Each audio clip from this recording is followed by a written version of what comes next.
Remove me from the list of wanteds in Nigeria. Please. Chief Sunday Adeyemo begs the Nigerian president and the Nigerian government at large. So, Sunday IGBOHO is back in the country Nigeria, almost 4 years after he was, sort of exiled from the country and arrested in Cotonou in Benin Republic on his way to Germany. And he wasn't extradited to Nigeria. He remained in jail in Benin until 2023 when he was released. And then he went on to Germany. A year after, in 2024, Sunday IGBOHO returned to Nigeria to bid his mother farewell. While he was in jail in Benin in 2023, his mother passed on. He came back in 2024, celebrated his mother's passing, buried her, and said that it was the Nigerian government that basically killed his mom. That was the Buhari's government, the late President Muhammadu Buhari. That it was his government that killed his mom. Because, what mother would watch their son go through such a thing? And especially in her age, or with her age then, she had to pass from the heartbreak of not seeing her son and all of those things. He was in jail and all that. So he returned.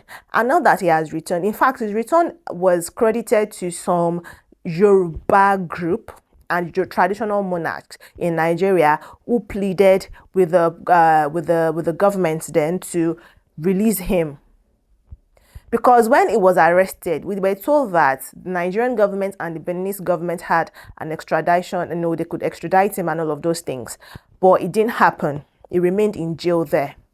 So it was said that some traditional monarchs, the monarchs, they interfered, they begged, they did all of these things, they rallied around him and eventually was released, which also infuriated the Biafrans in the southeastern part of the eastern part of Nigeria, because Nnamdi Kanu has also been in jail for longer than Sunday IGBOHO, and both of them sort of fought for the same thing.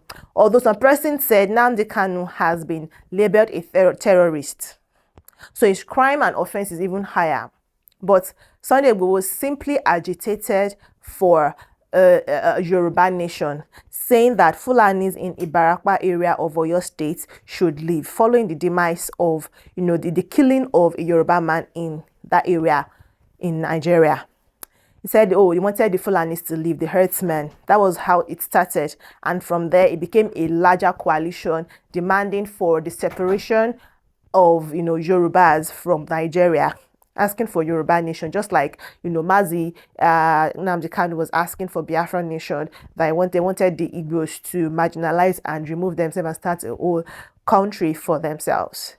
Now that IGBOHO is out, he has been saying that they should remove his name from the wanted list because he's gained his freedom, sort of, he's back, but he's not a free man. He can't even renew his passports outside of the country.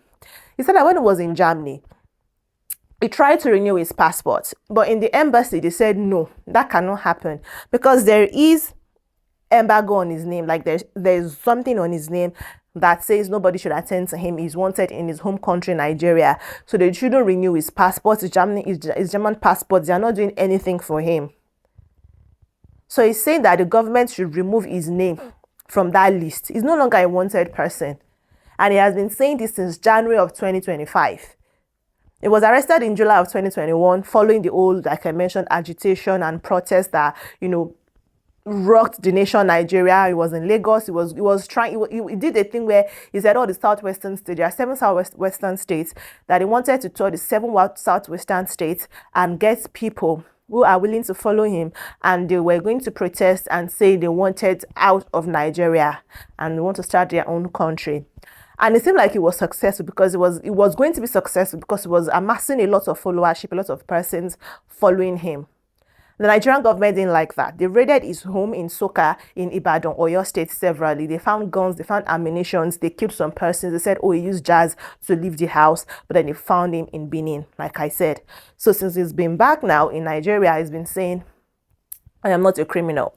He also has now encouraged traditional monarchs, people that were there for him while he was away, and people who saw to him returning to the country, Nigeria. He has now, called upon them to say, please come and help me.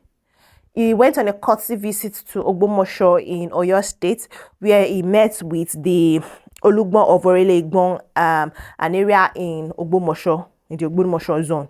Right? He met with the king, and the Kabiyesi said, gave him his words that they were going to work on it. And he called on President Bola Ahmed Tinubu, who is the current president in the nation of Nigeria, and he's a Yoruba man. The thing is, when Tinubu was campaigning for presidency back in 2023, he said that Nigerians should vote for him, or Yoruba should vote for him, because we deserved a Yoruba president.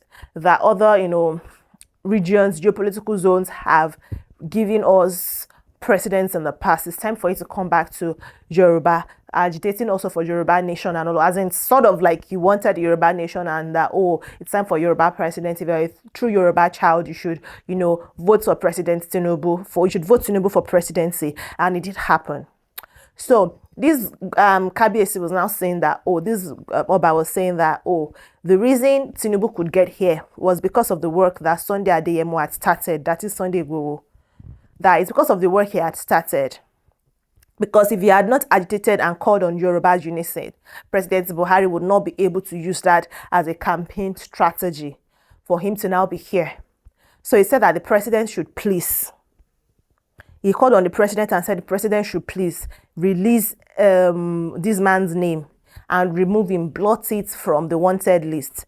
People are now saying if that should happen, then something has to happen also in the case of Nnamdi Kanu. Because this man was there all through, Buhari's, almost all of his second term in office. The late President Buhari was there. His family, his lawyers, everybody have said, he's sick, his health is failing him and all of those things. They've not released him. Sunday IGBOHO's name will now be removed. But Sunday IGBOHO is really asking that they should remove his name.